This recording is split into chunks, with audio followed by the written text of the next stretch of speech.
Hello, everyone. I'm Janet Salmons, Methods Guru for Sage Method Space, and I'm delighted to be joined by Dr. Maria Lahman, who is a professor in research methods at the University of Northern Colorado in the US.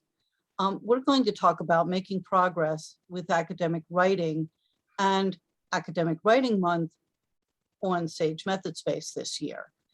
But before we get started, if you are new to Method Space, this is a blog community hosted by Sage Publishing, and we're interested in everything to do with designing, planning, conducting, analyzing research, writing about it, and sharing our results in new and conventional ways. And you can see that at the heart of this diagram, we have teaching and learning, because we feel that whether you are a student or an experienced researcher, we all have something to learn. So, Maria, why don't you begin by introducing yourself? Okay, first I want to say thank you so much, Janet, for all your work and inviting me, and then also to the larger Sage. There's so many people behind any kind of interaction we have here that we don't even necessarily know who they are. So thank you so much to the larger group that supports this. So I've been in Colorado a little over 20 years now. I came from Virginia, where I was a pre-K teacher for 10 years, some in the public schools, and then also at university lab schools. I ran a university pre-K lab school for a while I was getting my advanced degrees. And then I came straight to the University of Northern Colorado because they had a position completely for a qualitative methodologist. And I couldn't even believe my privilege to step into that position. And I not only stepped in, but I was invited to develop the advanced courses. At the time I came, we had an intro to qualitative and an advanced qualitative. And so I took the advanced qualitative and I was able to move it into an educational ethnography, narrative inquiry, case study. And I had one more block and I thought, what would I like to have? And I thought, oh, how do you write and represent qualitative research? As a novice professor, I really struggled with that. And so I decided to just be completely transparent with my students and work on it side by side while they were working on it. And so as you can see, that 20 some years moved into a textbook that we're going to talk about some today on writing and representing qualitative research. Right. So, I think your approach of weaving the issues about academic writing in with the issues involved with understanding methods and doing research design will resonate with many of our method space readers who similarly are developing their research, and certainly in this uncertain this changing time and dealing with the repercussions of the pandemic, et cetera, even experienced researchers are having to, kind of rethink how they go about conducting their research. So you have the new book about writing, representing qualitative research, and then your previous book on ethics with the subtitle of Becoming Culturally Responsive. And I wondered if you could just talk a little bit, maybe how you define that and how those issues also come into play for academic writers, whether they are writing about qualitative or quantitative or mixed methods research. When you look back over your career of writing, you can sometimes see a thread that pulls the whole way through. And so something that I would consider foundational that pulls through all my writing is thinking about being culturally responsive. And I would take that back to my early childhood education roots, where I helped TA a multiculturalism for teachers course. This would have been over 2 decades ago. And so we know now that instead of a course per se, this has got to be integrated the whole way through, where we can be very frank, talk between white people about how do we think about whiteness and privilege, make spaces for other voices. And writing is a huge area in higher ed that's not transparent. So even if you can get your doctoral degree, can you get tenure? And so the more we can make that transparent, I find that like a culturally responsive position. And I think the reason I think about it, even though I am a white woman, is I come from a religious minority. I'm Mennonite. And so at the time I was growing up, even though I was from a progressive Mennonite group, not a traditional one, this was not, women were not universally supported in higher ed necessarily. And so I can often see fragments of my story in my students' stories.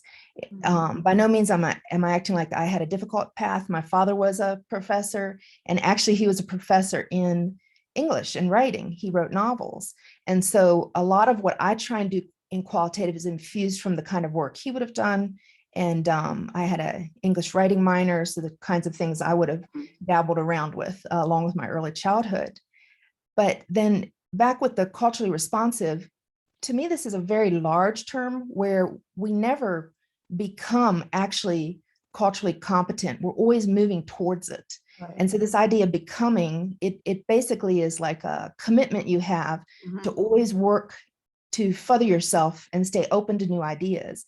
Even if somebody's telling you something that you can't quite fathom, why not just leave your mind open and say, hey, I don't know their experience. I'm going to kind of sit with this and learn from that. And so really the huge privilege, and I know you know this, Janet, in the work we do is we get to see so many different perspectives.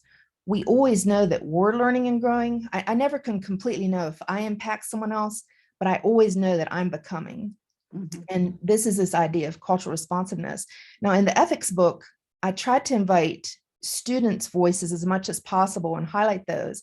And so we were able to do thinking about cultural responsiveness and ethics with people who are homeless and children and the larger LGBTQ research ethics, people who are immigrants. And then I'm sure there's some areas I'm not thinking of off the top of my head. Right. And so, I want to say, we're so thrilled that you will be the mentor in residence on Sage Method Space for the month of November, when we are active with the Academic Writing Month, which goes kind of across institutions as sort of an informal, kind of commitment to learning and providing mutual support around academic writing. And so, I wonder if you could talk a little bit about some of the things that you have in mind for that month. And again, weaving in the culturally responsive piece, the ethics piece, as well as your experience with academic writing and working with students. Jenna, is my window too much now? Sorry. Maria and I are both in Colorado, and so we have the good fortune of a great deal of Colorado sunshine. So, perhaps just shift a little bit where we can see your face a little more clearly. I almost can't. Okay. Yeah. It's fine. It's good enough. Okay. Yes. All right. The sun just really came up right here. It looks lovely. Yeah. Yes, we have the Colorado sunshine to keep us going here. So in past academic writing months, we've had a variety of kind of topic areas. This year, we're working with a kind of broad topic of making progress. So we hope that we can provide resources that will help people who are maybe stuck with projects that they've been trying to complete, or even taking a different tact with their academic writing, perhaps looking for other ways to get published, other places where they might publish their writing. I'm particularly excited by the fact that you're not only contributing your own writing for this, to help the method-based readers, but also engaging your students so that our readers can benefit from their perspective as well. So in my first textbook, the research ethics textbook, I had the idea in my research ethics course, each student needs to write a paper about a research ethics issue that's interesting to them. So you can imagine I read and most of the ethics issues aren't solvable. So they're like thought papers. So I've read from gerontology to research with indigenous groups and the homeless group, like I said, online research opens a whole nother area of ethics. And so I had the idea, I thought I'm going to put some of these papers at the back of the book as appendices, and then have some really condensed where the students condensed it down and they were text boxes. So you would have this very nice informal voice in the midst of the formal voice, because I do think academics, we all know, has a problem where we're almost writing to ourselves. So we write this circle where one academic writes to another academic, and we want the impact to be much larger than the academy. So this informal voice, I would say to the student, write as though we're having a consult in my office. So I just want to hear your real beautiful personal voice. And I think you can hear that in the writing group, in the writing book. And so we edited and condensed some of the text boxes for Method Space blog this month to promote writing, as we've been discussing. One that I find really helpful is James Hodges, is a master's graduate student that I worked with at UNC. He's now graduated and he works as a researcher with Johnson & Johnson. And so when I asked him, I said, a reviewer would really like me to review in the textbook. Someone who reviewed the textbook said, could you explain the impact factor and the H index? And I said, I think those will make good text boxes. Would you be willing to do that? And he immediately responded and said, yes, but I'd like to use African-American vernacular. And I said, okay, go for it. And so you can hear his voice so clear, like we were just talking in person. And I, as an older person, said, do you want to call it James Breaks It Down? And he said, well, I'm going to call it James Spills the Tea. So that's the more contemporary way of saying break down something.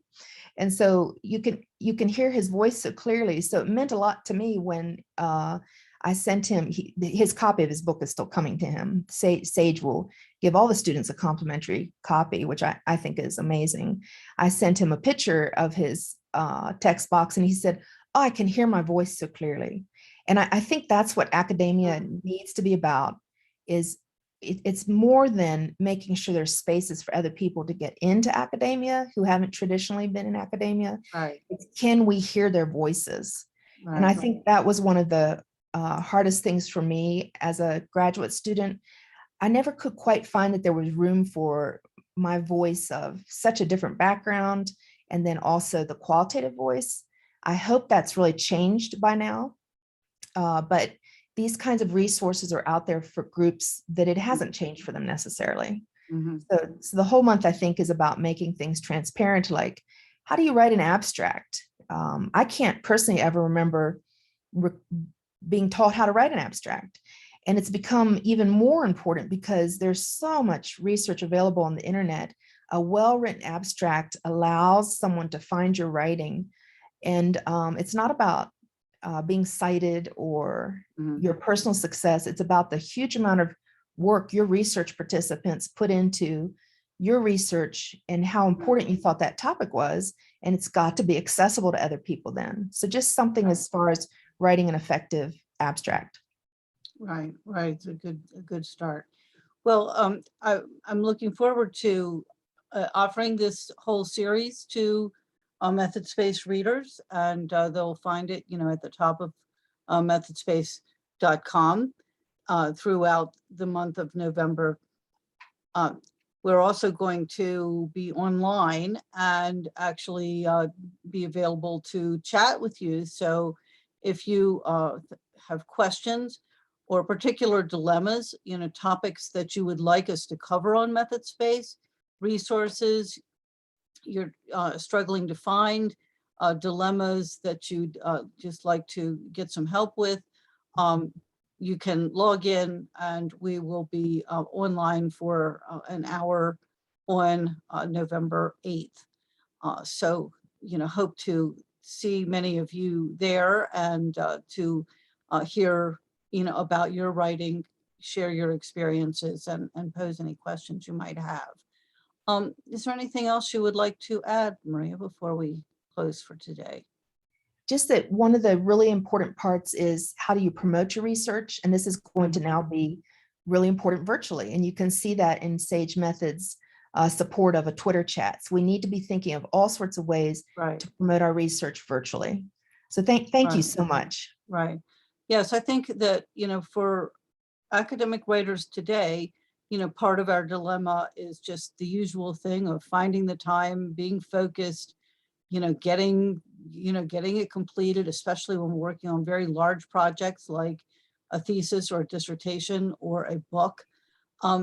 But the other part of it is to connect with our readers in a way that, allows our research to be used by either people who are looking to build on the ideas or people who are looking to, put the findings into practice. So we'll be exploring, that full range during the month of November on Method Space together with Dr. Lahman. So thank you very much. Thank you so much.